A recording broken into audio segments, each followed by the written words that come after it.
What is the meaning of sequel? कोई भी ऐसी कहानी जो अपनी पिछली कहानी को कंटिन्यू करे। लेकिन अब यहाँ पे मेजरली दो टाइप आते हैं, डायरेक्ट एंड इनडायरेक्ट सिक्वल। जो सिक्वल का बेसिक कॉन्सेप्ट है उसे डायरेक्ट सिक्वल के तौर पे जाना जाता है, और जो इनडायरेक्ट सिक्वल होता है उनमें से most of the time lead character same ही होते हैं लेकिन उसकी कहानी अलग होती है। ऐसे इनडायरेक्ट सिक्वल अपनी पिछली फिल्मों से थीमेटिकली या कॉन्सेप्चुअली कनेक्टेड होते हैं। अब रिसेंट टाइम में जो भी सिक्वल बने हैं वो किसी ना किसी एस्पेक्ट में प्रॉब्लमेटिक है, लेकिन वैसे होने के बावजूद भी वो हिट रहे हैं। लेकिन ऐसे सिक्वल के साथ इशू ये है कि ये पुरानी फिल्मों की जो वाइब होती है उसे किल कर देते हैं। कुछ ऐसी फिल्में हैं जिनकी 15-20 साल बाद भी एक वैल्यू है, लेकिन फिर उसका एक सिक्वल आता है और वो उस फिल्म के मेन इसेंस को किल कर देता है। फॉर एग्जाम्पल धमाल 2, राज 2, जिस्म 2 और एकदम लेटेस्ट बोलूं तो भूल भुलैया 2। सो आज के इस वीडियो में हम बात करेंगे कुछ ऐसे एस्पेक्ट्स के बारे में जिन्हें बॉलीवुड सिक्वल बनाते टाइम कंसिडर करता है और हर बार ऐसी फिल्मों के लिए वो काम नहीं करता। पॉइंट नंबर 1,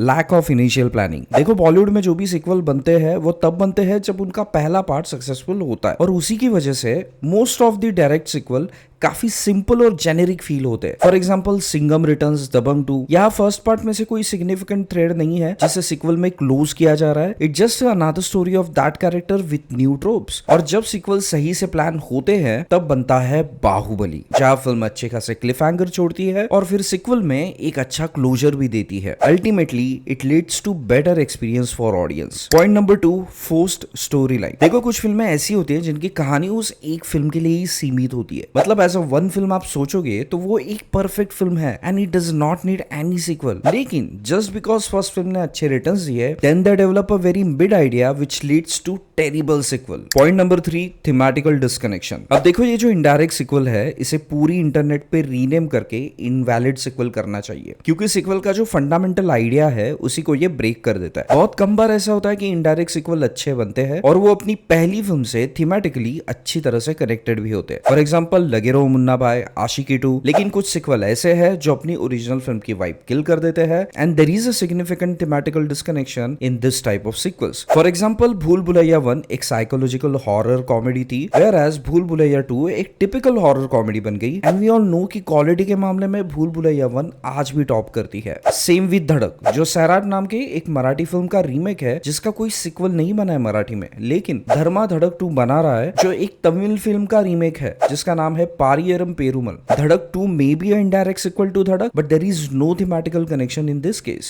So majorly ये 3 पॉइंट है जिसको बॉलीवुड सिक्वल बनाते टाइम कंसिडर करता है, और जिसकी वजह से ऑडियंस का जो एक्सपीरियंस है सिक्वल का वो भी काफी खराब हो जाता है। सो दोस्तों, that's all for today's video. अगर आपको लगता है कि इन पॉइंट्स में कुछ एडिशनल पॉइंट्स होने चाहिए, let us know in the comment box. हम मिलते हैं अगले वीडियो में।